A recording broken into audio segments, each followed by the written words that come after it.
তো আমি দেখা পাই আছো আপুনি ৰাইজৰ মাজত গৈ আছে বা ৰাইজৰ লগত মিলি আছে তো ৰাইজৰ পৰা আপুনি কেনেকুৱা মানে সহযোগ আৰু কেনেকুৱা মানে অভিযোগ পাই আছে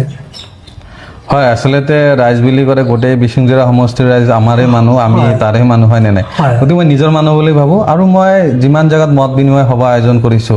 গাঁৱে বিয়ে গৈ আছো মানে মানুহ একদম মানে নিজৰ মানে কোনোবাই মানে আহিছে বা তেনেকুৱা অনুভৱ কৰিছে আৰু যথেষ্ট মানে সঁহাৰি জনাইছে সহযোগিতা কৰিছে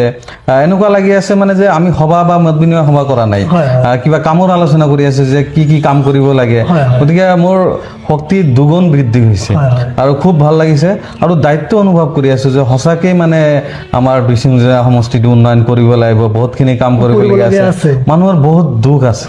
এই দুখখিনি মই ভাবো সুখত মানে পৰিৱৰ্তন কৰিব পাৰিম বুলি